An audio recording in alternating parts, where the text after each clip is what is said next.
The end of cinema is near. And no, it's not because of Netflix's acquisition of Warner Bros., but that is what got me thinking. It probably also got you thinking. Has the fall of cinema begun? Is streaming soon going to be the only way to experience TV?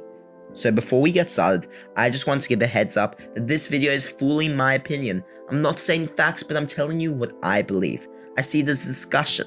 So please, leave a comment, leave a timestamp, and let me know your thoughts on everything I talk about in this video today. I'll start off by saying it's no surprise that Netflix are in the process of acquiring Warner Bros. Since Stranger Things is coming to an end, they no longer have a show that is an instant draw for subscription growth.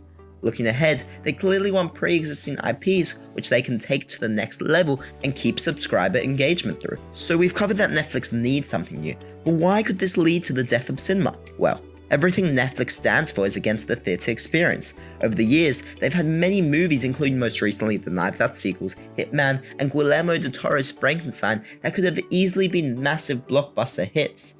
But the majority of Netflix's movies have very limited, short, theatrical releases before going straight to streaming.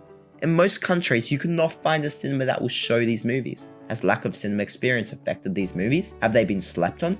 No, not at all. I'll ask you a question. Do you think movies like Sinners and Weapons, two of Warner Bros' biggest original 2025 movies, would be held to the same standards if they were in cinemas for a week and released straight to streaming afterwards? Probably. Would movies like a Minecraft movie and Superman have made as much money if audiences knew they would be on streaming 3 weeks later in cinemas? No.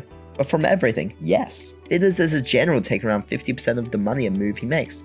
In the first couple weeks, that's when movies generally make most of their money. Now imagine if there was a rush to see this movie. You can only experience it in cinemas for 3 weeks. It means everyone wanting to see this movie, or even considering it, has to watch it in a short amount of time. There will be a short-term boost in ticket sales, but then it goes straight to streaming. So alternatively, people just wait to stream the movie at home instead of seeing it on the big screen. Now let's think about this. What if the movie released on a streaming service costing the same amount as a movie ticket to watch it within the first few weeks? Theaters no longer get a cut, which means the streaming service makes all the profit. They then don't need to make as much money. So friends and family can watch the movie together, paying only once, and streaming services most likely don't lose any money. In fact, potentially, we, the audience, will choose to see more movies as it no longer seems as expensive once you've split the cost. For me though, I love the cinema experience. Now many of you are probably thinking that seeing a movie in the cinema doesn't really make a movie what it is, and that's okay, but I personally believe the theatre experience is so special. Seeing a movie on the big screen for the first time is unlike anything else I do. Being in that massive room, sitting on a cinema chair, friends by your side, watching movie trailers as the lights dim, the massive screen opening up, the sounds around you being popcorn, chips, slight chatter, and the immersion of the screen. The opening logo of whatever company produced the movie, and then the movie playing. Everyone in the cinema united by what's on the screen, experiencing everything together at the same time. It's an experience that I don't believe you can recreate at home. You can definitely get cinema, but you can't recreate it. When I saw The Fall Guy at cinemas last year, I was away on holiday. I couldn't stop thinking about the experience that I had just had. I felt the comfort of home when going into a cinema and experiencing the movie exactly the way I would at home. I had the time of my life, and I don't believe the experience would hit the same if it went straight to streaming. I wanted to go back and watch the movie again immediately. Imagine you could actually just watch the movie repeatedly, with no restrictions. Like, yes, that's cool, but would I be thinking about the movie that much for days on end? Honestly, yeah. The first time I watched all my favorite movies was at home. Star Wars, Die Hard, Karate Kid. Still, to this day, I watch them repeatedly. The cinema experience didn't make them what they are. So I've been thinking, imagine if Barbenheimer went straight to streaming. Would it have been the massive event it was? Those movies together grossed over $1.5 billion. Would those movies make the same on streaming? Potentially. I mean, look at the Star Wars shows, Stranger Things, Game of Thrones, and any other massive show. Them going straight to streaming doesn't affect it in the slightest. Them being made for streaming doesn't affect them in the slightest. It'll take some time to adjust. Just think about DVDs to streaming, video games to cloud gaming. You hate it at first, but eventually get used to it, and eventually, more often than not, you love it.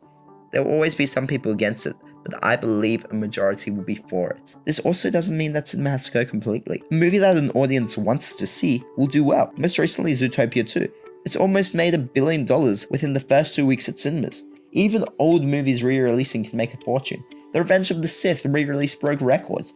made more money than some brand new movies. An audience will see a movie at cinemas for an experience. That's why outdoor summer pop-up cinemas like in Sydney, Australia, Moonlight Cinema, does so well. Theatres will have to learn how to adapt to this change. And I'll tell you this, it is clear that Netflix acquiring Warner Bros. Is not the only reason cinema could be reaching its end. Go to a cinema. See how many people are actually seated for a brand new movie. I'll tell you it's only a few. And more often than not, I'll be right. The death of cinema has well and truly begun. The impact of the movie will not change what's streaming. It'll just be different, and we'll learn how to adapt. It's scary to a cinema lover like me, but even when audiences know that they can stream a movie within a couple months from release, there are multiple movies that still hit close to or over $1 billion every year at the box office. An audience will still see the movies that they want at the cinema. I'm worried though. Not that the quality of movies will change, but that the experience of a movie will, and not always for the better. I want to hear your thoughts on this. I'd love to discuss this topic more, but for now, if you enjoyed the video, please like and subscribe. It will really help support me and my channel. I'll see you in the next one. Have a great day.